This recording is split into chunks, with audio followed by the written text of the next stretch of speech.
welcome back to the Hermitcraft FTB server. It has been a very long, very busy day. I have been doing a lot of stuff.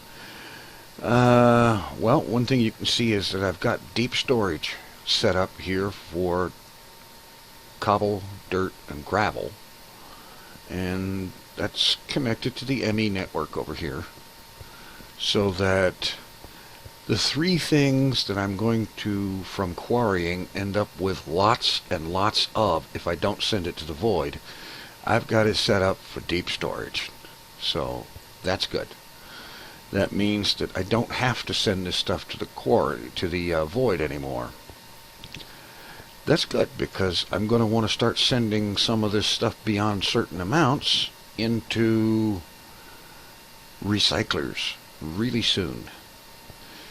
And I also came to a conclusion. You see, in the last map, toward the end, my ME system, my applied energistic system, was so bogged down, doing so many things, that it frequently, towards the last couple of weeks, reached a point where it couldn't even so much as craft a single copper cable.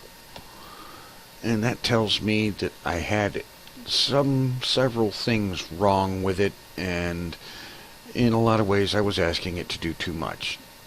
And so, to handle the output of the quarry, I'm getting out an old friend that I haven't seen since Minecraft 1.2.5, logistics pipes. What I've got here on the back of the setup here, first of all I've got a wireless access point and a wireless access terminal. Which, by the way, the wireless access terminal now requires power. You put it in an MFSU or an MFE or even a bat box or whatever, and charge it up to 200k EU. Or 200k whatever. I think it's 200k EU. And so I got wireless access now. That's good. Here I've got an ME interface, unconfigured. And coming off of right here, there is a remote order logistics pipe. And back there is a provider logistics pipe. And the pipe that comes off of that goes down below.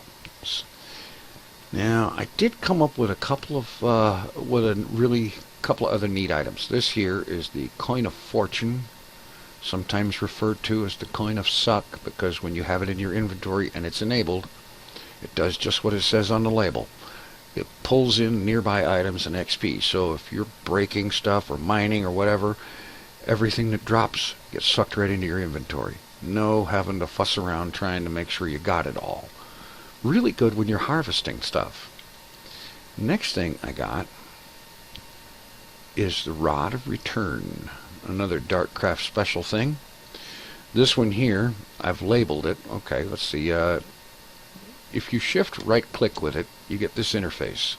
You hit set and it sets the coordinates X, Y, and Z of where you're standing, and you can put a label on it, and then you save it. And then when you right click it, it takes you back to that spot from anywhere in that dimension.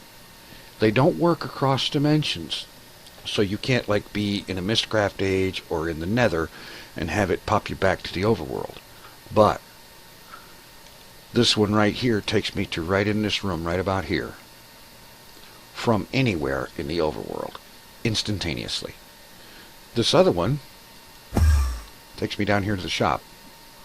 I did that just simply because of convenience, because so often I'm going back and forth between the two, and it's so much easier to do it this way. And they do have durability, and if you use it for more than a... I've noticed that at short range, they don't seem to use any durability. But at longer range, they do. Now, as you can see, I've got some piping hooked up here. And this here is not gold transport. It's force transport. Which, as I understand it, is faster than gold transport. And it has this cool particle effect. I like that. I am setting up this system here, or have set it up, specifically to handle the processing of stuff coming in from the quarry. The way it works is this here is a logistics power junction, it is connected to a power line that comes off of the MFSU back there, or the MFE, I think.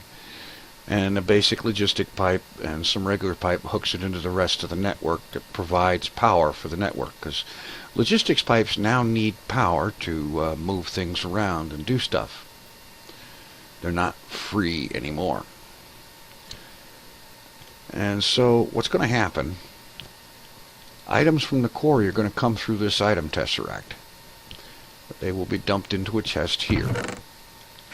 This chest has on it a logistics chassis Mark II pipe with a quicksort module in it. And what that does is that everything that shows up in that chest, the quicksort module looks everywhere on the pipe network, and anywhere it finds a place that will accept what's in the chest, it sends it there automatically. And right here on the macerators, more logistics pipes, and these have an item sync module. The item sync module is configured to look for these ores. And then there's an extractor module, which is just set for default orientation, and what that's going to do is allow anything that is inside this thing in the output to be extracted. And of course that means what comes out of the macerator? Dusts.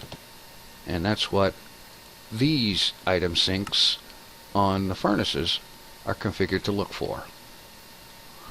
Those things come in here, they get macerated, they get cooked, and then after they get cooked,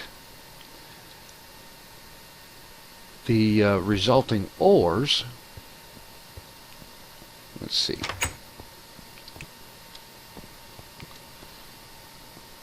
okay, this pipe right here has two item sinks on it. This one is looking for these materials, and this one is looking for these other things. And because that thing is there, those items will be delivered to this chest.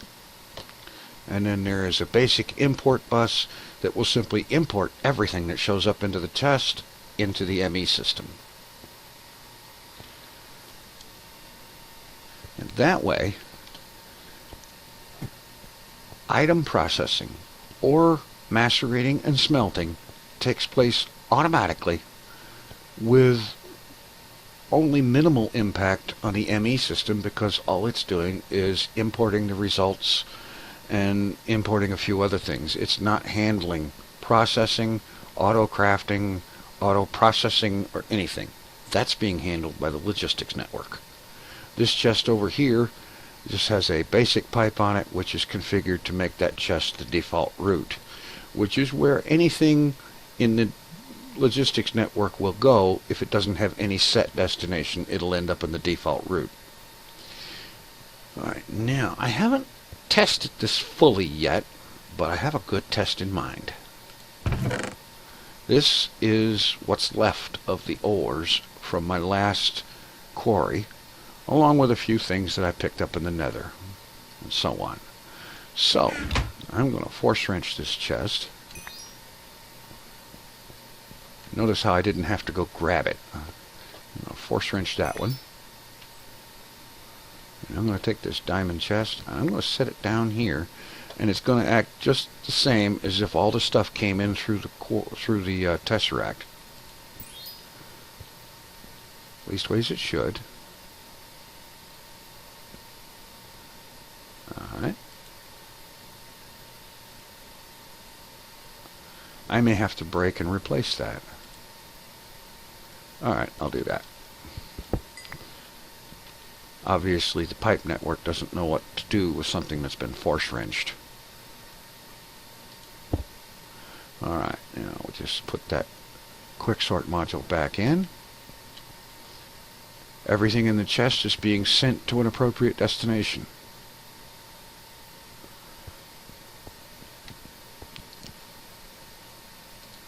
Macerators are macerating. The dusts are being sent over here to be furnaced. And then the ingots are being sent back through here into that chest and being imported into the ME system, all automatically. The big test is, how long is it going to take to do this? It's got a bunch of stuff in here already, but some of it's already shown up here in the default route. Silver ore. Let's see. I got a funny feeling I can fix that. If I come back here to the item sync module,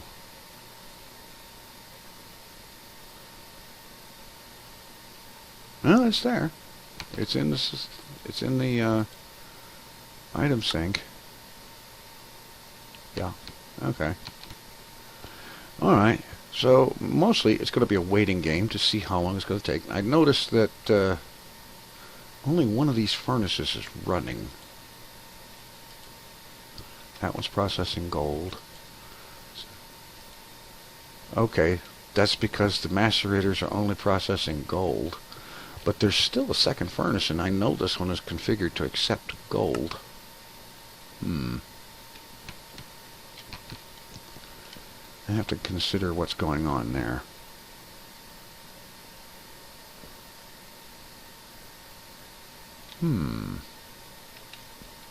I wonder.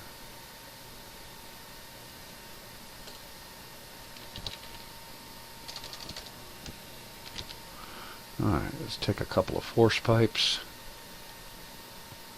If I popped one there, what happens?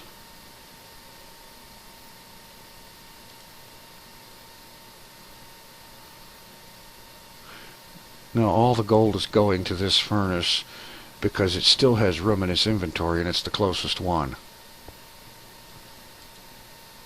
Yeah. Just for giggles, I'm going to put another one there. I'm not sure if it's going to make any difference. And if it doesn't, I'll take them out.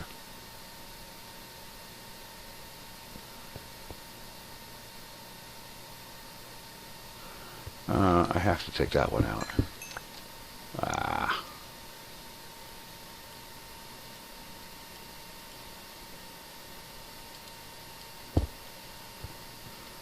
Yeah. I don't think this one's going to make any difference either. This is a little bit of an unusual situation because normally the input chest won't start out suddenly this full of everything. So I'm going to give this a little bit of time, and I'm going to let this stuff process and get caught up because I don't want to start a quarry running with the input chest on this end already full to the max like that. I'm going to let this run for a while, and I'll be back. Okay, I've been watching this system a while, and it seems to be working pretty good. But it does have a bottleneck in that the machines are not running as fast as they could. So I have gone ahead and I've made up a couple of transformer upgrades. And that increases that whether that machine will now accept medium voltage. And now this one will. And let's see, those can be upgraded as well. I don't have to right this minute. Instead, let's see, yeah. I'm not using those machines right now, so I just disconnect the power from them. And see, I did get the right ones, didn't I? Yeah, okay. Alright. Okay, now the electric furnace, I could do the transformer upgrade for it, but I think it might be better to just go with the induction furnace. So, let's see, I need advanced machine block, I need, I need some carbon dust. Fortunately, I have some.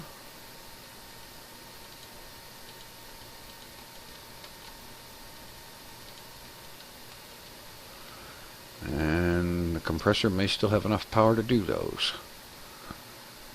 If it doesn't, I'll reconnect the power temporarily. And I'll be back when I'm ready to put in induction furnaces. Okay, got everything here, and the one thing I'm going to do right now is to temporarily, I'm going to remove the quick sort module so that stuff will stop coming out of that chest. And then I'm going to go over here, and I'm going to take the stuff out of the macerators.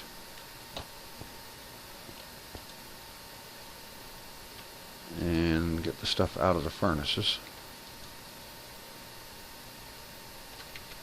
Alright, I'm just going to drop this stuff in here.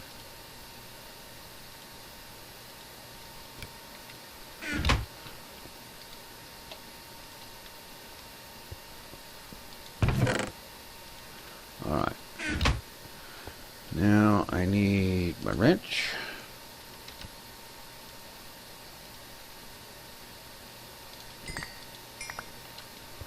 Okay. Now, the macerators I just leave as is, but the furnaces I need for what I'm going to craft. Okay, let's head over to the other area where we can get this made. We need advanced machine blocks. Oh, don't you tell me that. I know there's some of those in there. They must be still in here. Yeah, there's 2 of them. And I need more. Oh, goody. Alright.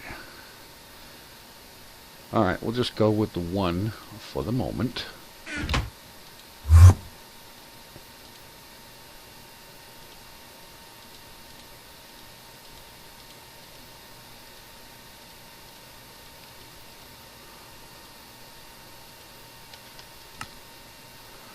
And we'll drop a furnace in there. We have an induction furnace.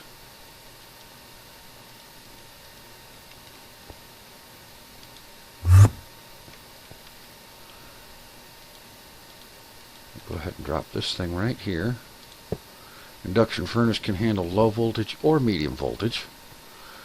Now, let's see, where is this power coming from? From that bat box. Okay. Let's force wrench the bat box.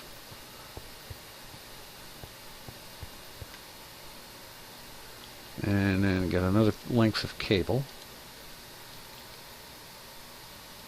Or 2.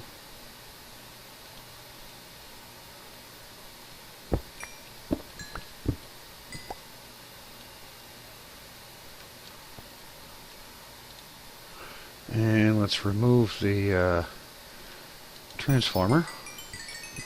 We don't need it anymore. Cable here. There.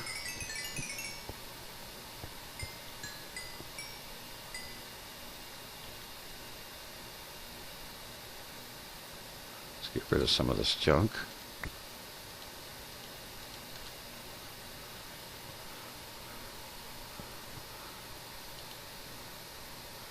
Alright, now let's get the system re-enabled. I'll get that other furnace put in later.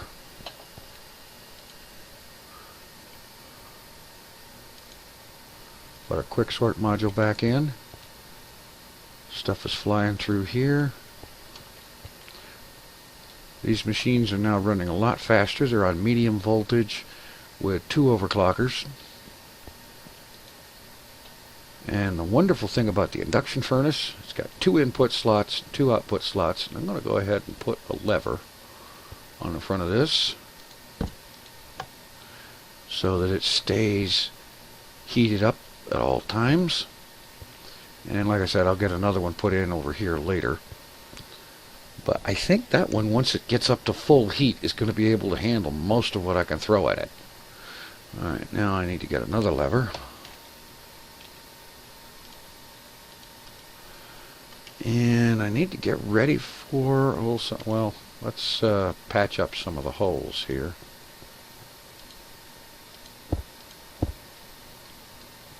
Yeah, that'll do. And that's a placeholder. Alright, now to power the quarry. I'm not going to do it the way I did before. I have here a medium voltage consumer, which I'm going to put right there. energy bridge, and a steam producer,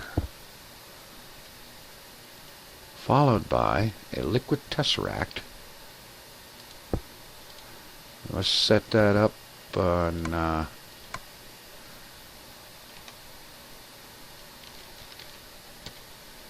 steam channel. Alright, and then on the quarry side of it, we'll have a liquid tesseract, steam consumer, bridge, and a BC producer, and an item tesseract to handle bringing the stuff back.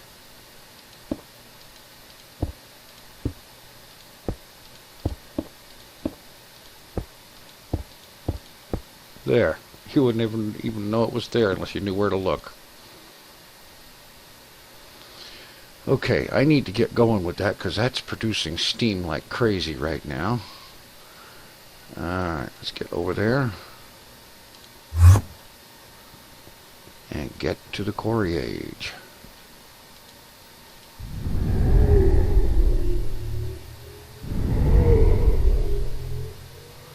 Alright.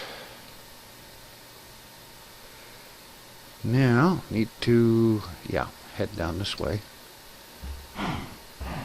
Right down here to the end of where I quarried last time.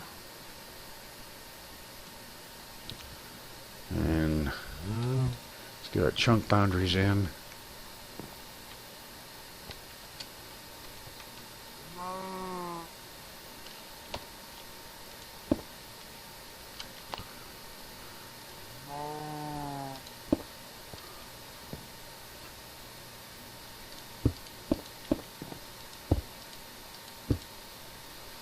Alright.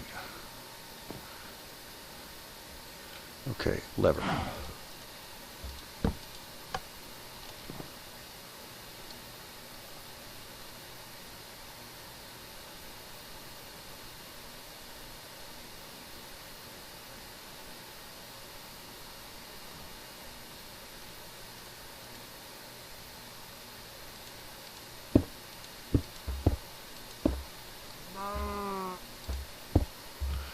And over here, don't need that anymore.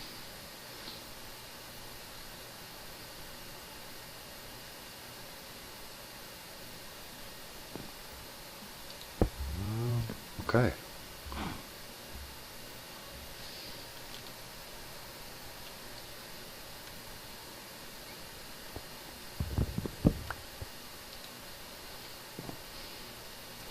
Okay. Oh, good grief. I have everything but the quarry. Oh well. Not a problem. Put down a book stand. Put down two even. I have a book for the workshop. Have another book back to the library.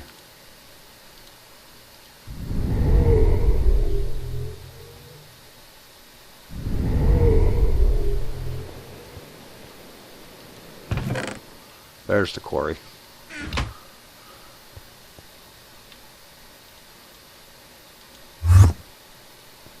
So much easier getting around with this teleportation stuff. I love it. It's as much fun as the portable hole. Now the book that comes into the quarry age, I will have to make a new one that comes over here to the new quarry location, but that's not a problem, and I don't have to mess with it right this minute. Alright, quarry.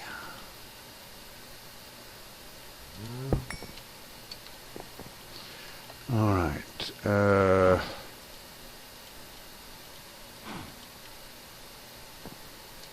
item tesseract. Send only quarry output, lock that in. Okay. And now, no.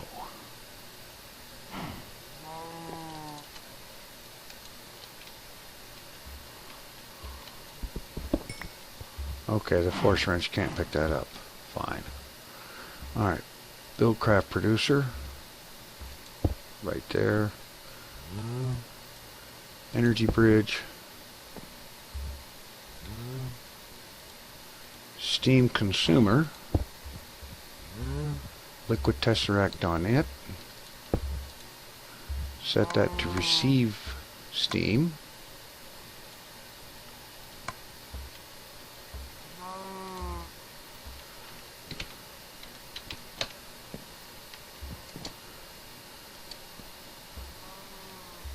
And we're going. We have a blue laser, which means the thing's running full power, and it is clearing the area. Alright, excellent. So all that power is going to good use. I'm going to give this a few minutes and let it start to actually digging, and I'll be back. Okay, that didn't take long at all. It's almost finished building the frame, and then it's going to start mining. Now I've got it set a few blocks up so that it will harvest all this mushroom stuff too. And I figured, why not? Might as well. And besides, that way I don't leave floating mushroom tops anywhere, which would make me entirely OCD. Alright, it is running and mining. Alright. I think we're in business.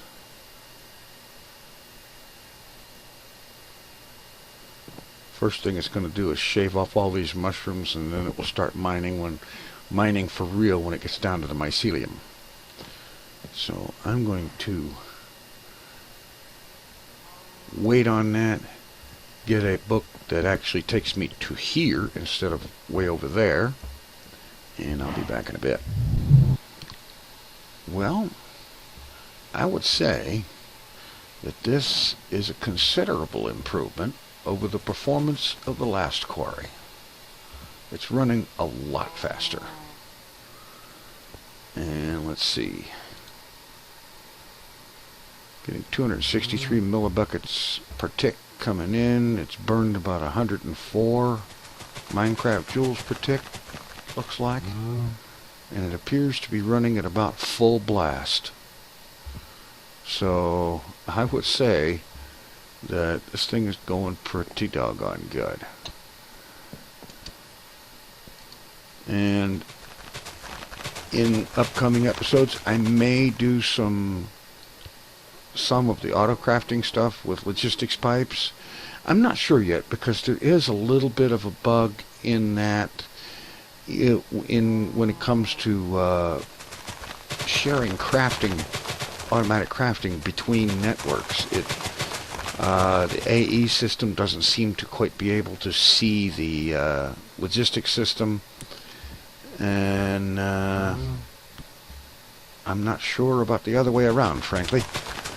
But in terms of sharing inventories, not a problem. That seems to be working pretty good. And the main reason for the logistics system at this point is processing the stuff that comes out of this quarry, taking that much of the load off the AE system so that it just works better.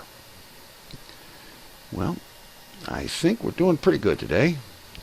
And so I think what I'm going to do is kind of babysit this setup for a little while, make sure everything's going good on both ends of the system, and then I'm going to call it a night. Thanks for watching. Take it easy. I'm out of here.